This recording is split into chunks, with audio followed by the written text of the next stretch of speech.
That evening, the two angels came to the entrance of the city of Sodom. Lot was sitting there, and when he saw them, he stood up to meet them. Then he welcomed them and bowed with his face to the ground. "My lords," he said, "come to my home to wash your feet and be my guests for the night. You may then get up early in the morning and be on your way again." "Oh, no," they replied. "We'll just spend the night out here in the city square." But Lot insisted. So at last they went home with him. Lot prepared a feast for them, complete with fresh bread made without yeast, and they ate. But before they retired for the night, all the men of Sodom, young and old, came from all over the city and surrounded the house. They shouted to Lot, "Where are the men who came to spend the night with you? Bring them out to us so we can have sex with them." So Lot stepped outside to talk to them, shutting the door behind him. "Please, my brothers," he begged, "don't do such a wicked thing. Look, I have 2 virgin daughters. Let me bring them out to you, and you can do with them as you wish. But please, leave these men alone, for they are my guests and are under my protection." "Stand back," they shouted. "This fellow came to town as an outsider, and now he's acting like our judge. We'll treat you far worse than those other men." And they lunged toward Lot to break down the door. But the 2 angels reached out, pulled Lot into the house, and bolted the door. Then they blinded all the men, young and old, who were at the door of the house, so they gave up trying to get inside. Meanwhile, the angels questioned Lot. "Do you have any other relatives here in the city?" they asked. "Get them out of this place, your sons-in-law, sons, daughters, or anyone else, for we are about to destroy this city completely. The outcry against this place is so great it has reached the Lord, and he has sent us to destroy it." So Lot rushed out to tell his daughter's fiancés, "Quick, get out of the city. The Lord is about to destroy it." But the young men thought he was only joking. At dawn the next morning, the angels became insistent. "Hurry," they said to Lot. "Take your wife and your 2 daughters who are here. Get out right now, or you will be swept away in the destruction of the city." When Lot still hesitated, the angel seized his hand and the hands of his wife and 2 daughters and rushed them to safety outside the city, for the Lord was merciful. When they were safely out of the city, one of the angels ordered, "Run for your lives and don't look back or stop anywhere in the valley. Escape to the mountains or you will be swept away." "Oh no, my lord," Lot begged. "You have been so gracious to me and saved my life, and you have shown such great kindness. But I cannot go to the mountains. Disaster would catch up to me there, and I would soon die. See, there is a small village nearby. Please let me go there instead." "Don't you see how small it is? Then my life will be saved." "All right," the angel said. "I will grant your request. I will not destroy the little village, but hurry, escape to it, for I can do nothing until you arrive there." This explains why that village was known as Zoar, which means little place. Lot reached the village just as the sun was rising over the horizon. Then the Lord rained down fire and burning sulfur from the sky on Sodom and Gomorrah.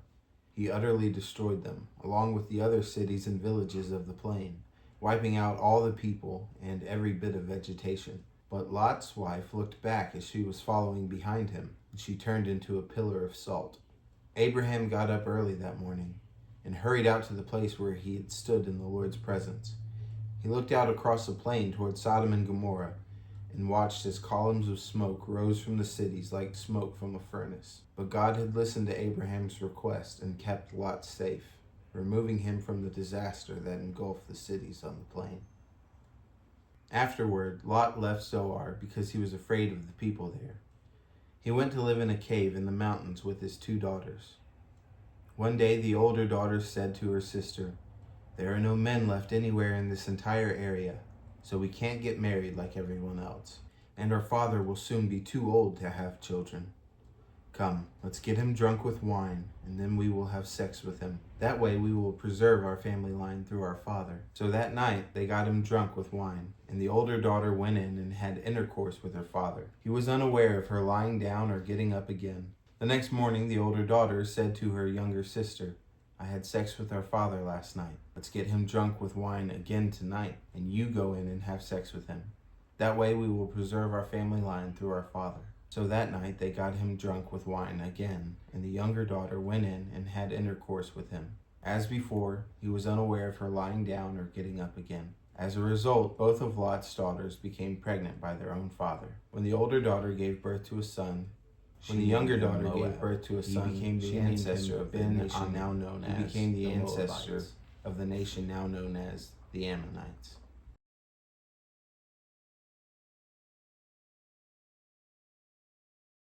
Abraham moved south to the Negev and lived for a while between Kadesh and Shur, and then he moved on to Gerar. While living there as a foreigner, Abraham introduced his wife Sarah by saying, "She is my sister."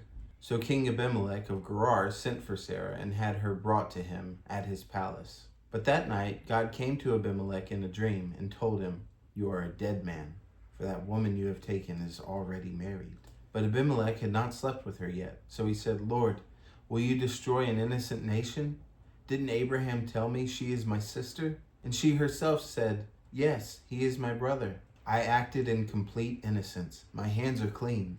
In the dream, God responded, "Yes, I know you are innocent. That's why I kept you from sinning against me and why I did not let you touch her. Now return the woman to her husband and he will pray for you, for he is a prophet. Then you will live. But if you don't return her to him, you can be sure that you and all your people will die." Abimelech got up early the next morning and quickly called all his servants together. When he told them what had happened, his men were terrified. Then Abimelech called for Abraham. "What have you done to us?" he demanded. "What crime have I committed that deserves treatment like this, making me and my kingdom guilty of this great sin? No one should ever do what you have done. Whatever possessed you to do such a thing?" Abraham replied, "I thought, this is a godless place. They will want my wife and will kill me to get her. And she really is my sister, for we both have the same father, but different mothers. And I married her. When God called me to leave my father's home and to travel from place to place, I told her, 'Do me a favor. Wherever we go, tell the people that I am your brother.' Then Abimelech took some of his sheep and goats, cattle, and male and female servants, and he presented them to Abraham. He also returned his wife, Sarah, to him. Then Abimelech said, 'Look over my land and choose any place where you would like to live.' And he said to Sarah, 'Look, I'm giving your brother 1,000 pieces of silver in the presence of all these witnesses. This is to compensate you for any wrong I may have done to you. This will settle any claim against me, and your reputation is cleared.' Then Abraham prayed to God, and God healed Abimelech, his wife, and his female servants so they could have children. For the Lord had caused all the women to be infertile because of what happened with Abraham's wife, Sarah.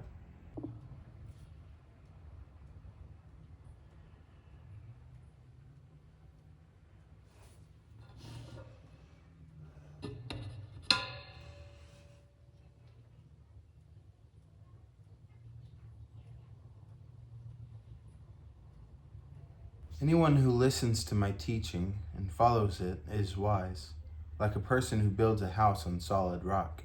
Though the rain comes in torrents and the floodwaters rise and the winds beat against that house, it won't collapse because it is built on bedrock. But anyone who hears my teaching and doesn't obey it is foolish, like a person who builds a house on sand. When the rains and floods come and the winds beat against that house, it will collapse with a mighty crash." When Jesus had finished saying these things, the crowds were amazed at his teaching, for he taught with real authority, quite unlike their teachers of religious law.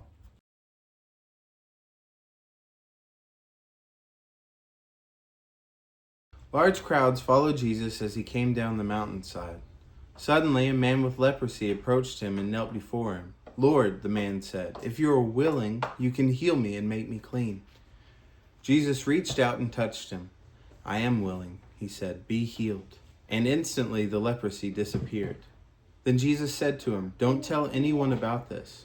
Instead, go to the priest and let him examine you. Take along the offering required in the law of Moses for those who have been healed of leprosy. This will be a public testimony that you have been cleansed." When Jesus returned to Capernaum, a Roman officer came and pleaded with him.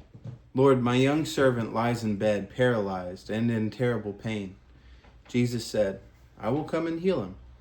But the officer said, "Lord, I am not worthy to have you come into my home. Just say the word from where you are, and my servant will be healed. I know this because I am under the authority of my superior officers, and I have authority over my soldiers. I only need to say go, and they go, or come, and they come. And if I say to my slaves, do this, they do it." When Jesus heard this, he was amazed. Turning to those who were following him, he said, "I tell you the truth, I haven't seen faith like this in all Israel." And I tell you this, that many Gentiles will come from all over the world, from east and west, and sit down with Abraham, Isaac, and Jacob at the feast in the kingdom of heaven. But many Israelites, those for whom the kingdom was prepared, will be thrown into outer darkness, where there will be weeping and gnashing of teeth. Then Jesus said to the Roman officer, "Go back home. Because you have believed, it has happened." And the young servant was healed that same hour. When Jesus arrived at Peter's house, Peter's mother-in-law was sick in bed with a high fever. But when Jesus touched her hand, the fever left her. Then she got up and prepared a meal for him. That evening, many demon-possessed people were brought to Jesus. He cast out the evil spirits with a simple command, and he healed all the sick. This fulfilled the word of the Lord through the prophet Isaiah, who said, "He took our sicknesses and removed our diseases." When Jesus saw the crowd around him, he instructed his disciples to cross to the other side of the lake. Then one of the teachers of religious law said to him, "Teacher, I will follow you wherever you go." But Jesus replied, "Foxes have dens to live in, and birds have nests, but the Son of Man has no place even to lay his head." Another of his disciples said, "Lord, first let me return home and bury my father." But Jesus told him, "Follow me now. Let the spiritually dead bury their own dead." I come to you for protection, O Lord my God. Save me from my persecutors. Rescue me. If you don't, they will maul me like a lion, tearing me to pieces with no one to rescue me. O Lord my God, if I have done wrong, or am guilty of injustice, if I have betrayed a friend or plundered my enemy without cause, then let my enemies capture me. Let them trample me into the ground and drag my honor in the dust. Arise, O Lord, in anger. Stand up against the fury of my enemies. Wake up, my God, and bring justice. Gather the nations before you. Rule over them from on high. The Lord judges the nations. Declare me righteous, O Lord, for I am innocent, O Most High. End the evil of those who are wicked, and defend the righteous. For you look deep within the mind and heart, O righteous God.